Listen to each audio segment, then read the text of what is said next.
Bonsoir, Pascal Lebovici et Marc Duchâtenay et moi-même sommes particulièrement heureux de vous retrouver pour une nouvelle saison de Zone Interdite. Ce soir, un document exceptionnel sur un coin de France qui ne laisse pas indifférent, la Corse. Les équipes de Tony Comiti et Bernard Laine ont sillonné l'île de Beauté depuis le début du mois de juillet pour vous raconter un été pas comme les autres.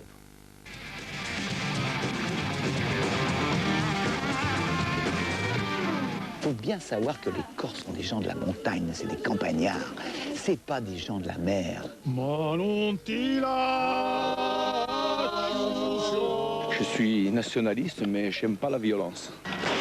On fait un reportage sur ce qui s'est passé ici. Sur ça. Ah, top secret, aquamboc, comme on dit en Corse. Hein. C'est l'assassinat de Boucher. Bon, alors là... Aquamot, haut de la bouche, on peut pas parler. Ok. Il est même pas d'ici, le type, hein, on le connaît pas. La Corse pourrait devenir la Sicile. C'est préoccupant. Ce sont des charges assez importantes, en général de 5 à 10 kilos, qui sont coupées avec du gaz. De faire des photos comme ça un peu people, ça va me lancer peut-être. On Corse,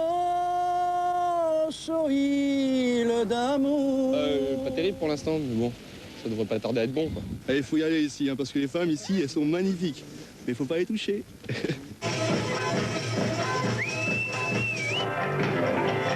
Les flammes sont passées pratiquement par-dessus nos voitures.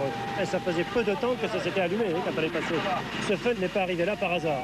Moi, je vais pas faire à eux si j'attrape en train de mettre le feu, je vous le dis. Hein. Il va pas y avoir de plainte, je vais pas appeler les gendarmes. Moi, hein. Je vais vous chanter la balade. Voilà, dans ce document, vous allez voir des gendarmes, mais aussi des jolies filles, des plages, des criques qui vous rappelleront les vacances. Vous allez rêver, vous allez sourire, vous allez, je pense aussi, mieux comprendre en regardant ce film ce qui fait la particularité de la Corse.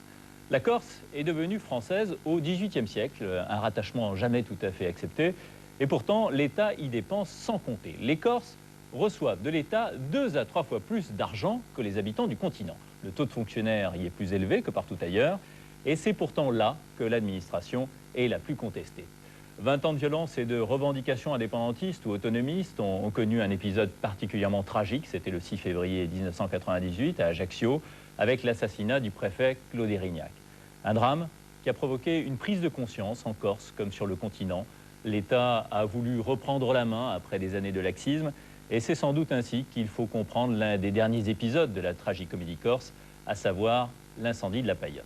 Un préfet et des gendarmes ont été mis en examen et la Corse est retournée à ses vieux démons. La violence a repris et l'on n'a toujours pas trouvé la recette pour en sortir. Cette semaine encore, malgré la visite de Lionel Jospin, les fils du dialogue n'ont pu être renoués. Tant et si bien que l'on se demande parfois s'il ne faut pas purement et simplement se séparer de la Corse. Cette incompréhension qui se creuse n'empêche pas les touristes de se précipiter dans l'île de Beauté. Ils sont venus encore très nombreux cet été. Des touristes, vous allez en voir dans ce document, mais nous avons également choisi d'aller à la rencontre d'hommes et de femmes qui veulent tourner le dos à la fatalité, au malaise corse. Vous allez rencontrer des nationalistes, des gendarmes, des bergers, des viticulteurs, des stars amoureux de la Corse comme Michel Sardou, Michel Fugain et Daniel Auteuil. C'est un document qui va vous distraire, vous surprendre et je l'espère aussi contribuer à mieux vous faire aimer la Corse. Un film réalisé par Bernard Laine avec les équipes de Tony Comiti, Bernard Monpère, Jean-Baptiste Gallo et Paul Comiti.